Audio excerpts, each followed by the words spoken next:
Hello. So when it comes to self-esteem, we all like to think of ourselves as having ours in order. And I'd like to think of that as well.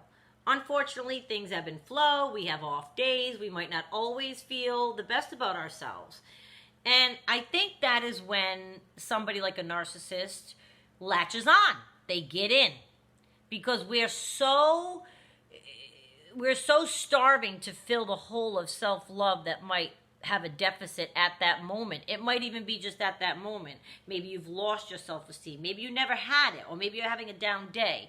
But for them to get in to us, there's got to be something missing, right? Otherwise, if we are feeling high and mighty, we would probably be like, you seem a little too good to be true, bud. Sorry. Or whatever the case. Girl, boy, whatever, pronoun. But I feel like we have to work on that in order to protect ourselves from that happening again. And I can't help again. My last 3 videos, I know I got very incensed because I was talking right to any narcissist that could possibly listen, because I just don't get their behavior. With everything I've learned, I just can't understand how a human being can look at their life, know they're hurting people, and not want to help themselves out. It's beyond me. I don't get it. Even though we get it, I don't get it. And I started to think about that second picture again that I didn't show you because I want to protect this girl's privacy. I wish it were of myself, because then I would show you. But I've never taken a picture of myself crying. Maybe I should. I'm sure I'm a blubbering mess. And I'm not recommending you do that with your narcissist. Show them the 2 pictures, the cartoon of the girl sleeping nicely and then a picture of somebody crying. But I do kind of maybe want you to think about the strength it took for that girl to do. She posted that picture. And they're divorced now. She had children with him. Can you imagine the pain she was going through? So the more I think about her doing that, and the strength and the grace and the self-esteem she was building back up by taking that action, it's very empowering. It's very empowering. And if you don't know what I'm talking about, if you didn't watch the last video, it was a picture I compared to a nice happy picture to a girl that was crying, eyes swollen, but I didn't show the picture because it's not me. If it were me, I'd show you.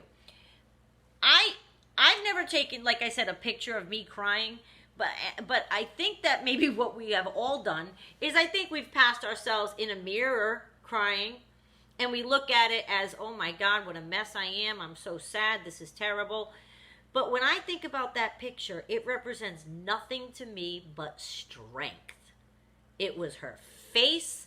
She's going through it. She's in it. They have children, way bigger than anything I experienced. And there she was with all her vulnerability to the world. If that isn't rebuilding your self-esteem and restoring it from the inside out, from the bottom up, I don't know what is.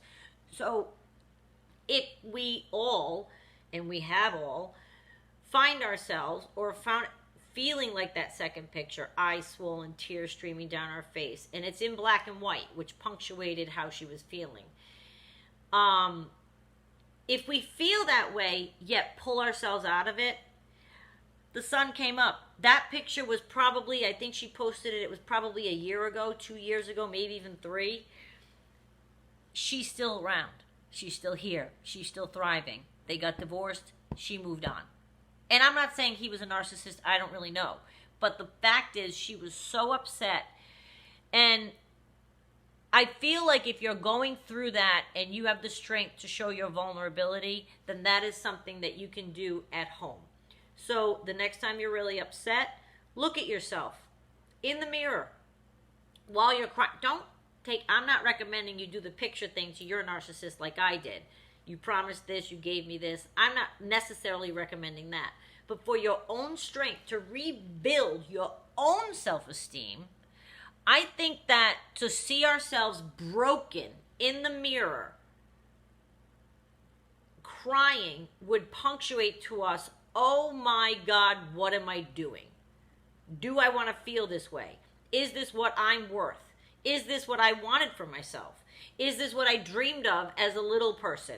Boy, girl, doesn't matter. Is this what you had in mind for yourself? Is this what you outlined would be your life? I'm sure she did not plan on that being her life. She was married, they had children, they're trucking along, and then, boom. I don't know what happened, I didn't ask. But everything ended. And there she was on the line with the picture. I thought it was beautiful. And I told her I thought she looked beautiful. Because the strength it took, it was so inspiring. That's what I'm trying to tell you right now. If you, the next time you're upset, be inspired by how strong you are. Despite how upset you are, you're still standing. And find inside of you that strength and use that to rebuild yourself. Well, Renee, I don't really feel strong. Look at me, I'm a mess. I'm blubbering in the mirror. But the crying will stop. You'll wipe your face. You'll wash your face. You'll play some music. You'll talk to an old friend. You'll play with your dog. Minnie's new spring wardrobe is coming in. You'll talk to your dog. You'll do whatever you need to do, but it's very, very, very imperative we try to do things that make us fill the hole that allowed them to get in. And you might say to yourself, well, how do I do that? Well, I think if she can do it, we can all do it, I guess is my point. I have never seen a more broken person than this photograph. And I know I keep talking about this photograph because it's poignant to me. I felt so bad for this girl. But I feel that we've all been there. You don't need to see the photograph. Look at yourself in the mirror next time you cry. That's the photograph. Picture it in black and white and expressing to the world, I am broken. This is what broken looks like. And guess what? She pulled herself up. So I think we can all do that. And to rebuild our self-esteem to the point that we don't allow other people in, you need to start to maybe do things that only you get fueled by. You might be somebody who reads. You might be somebody who likes music. You might be somebody who likes yard work. You might be somebody who likes to visit with friends. Which that's limited right now, I understand. You might be somebody who likes to write. You might be somebody who likes to make art, paint, whatever. All of these different things teach you to build slowly. It's not going to be automatic. It's not going to be automatic. What do you mean? I'm going to go in the mirror, look at myself crying, I'm going to paint a picture and feel better? Yes, you would. If you have any kind of outlet, hobby, talent, I'm going to sneeze. Sorry, pardon me. Once you finish whatever it is that you go to, whether you're weeding in your yard or painting a picture or writing a story or calling an old aunt or uncle or having a nice conversation with somebody like I just did with my cousin, those things build up your, you want to know why? Because they remind you, the conversations with people you love remind you that you're loved. And when you finish with a creation, whether it's a garden or a book or a painting or whatever you're doing, that has to make you feel good about yourself. So you go through the actions first, even if you don't feel like it. Even if you don't, this is not going to work. Painting a picture is not going to help me. Renee, do you know what I've been through? I feel like I've been hit by a Mack truck. You see these tears? Swollen, please. Look at these eyes. My eyes are swollen to the heavens. I get it. I do. I really do. I really do. I put on music and dance all around the house with Minnie. We dance. I sing loudly. I write. I read. I do things like this, and it does help to build you back up and remind you how fabulous you are. You know what? I'm a blast. You know what? I'm fun. I'm smart. I can garden. I can do whatever it is. You cook. You sew. You do. Get back to things that you know you feel good when you complete a certain project. Get back to those, because to fill those holes where self-love is missing.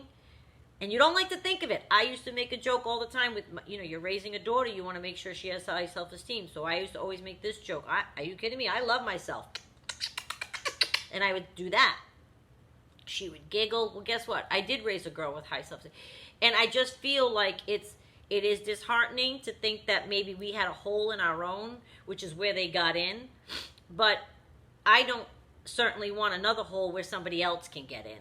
So I've been trying to work on building. I didn't even know there was a hole. I had no idea. I have a very happy, quiet, simple, little, fabulous life. I had no idea there was any kind of hole, self-esteem-wise, but there has to have been in order to let them in. So I encourage you to look inside, see what maybe is missing, and try to fill it yourself. We're not filling it with them. They're not going to fill it. We already know that. They are empty vessels. So it's impossible anyway for somebody to fill you have to do that. We have to do that ourselves. So if that girl with the picture can do it, then we can all do it. And we've all been the girl in the picture. You might be crying right now watching this video. You might have had the worst night ever. Get up, do something that makes you happy. And I guarantee you'll start to feel better little by little by little, and you'll fill that hole. I wish the best to all of us. We are all going to beat this. We're all in it together. Right, Minnie? Okay, that's it.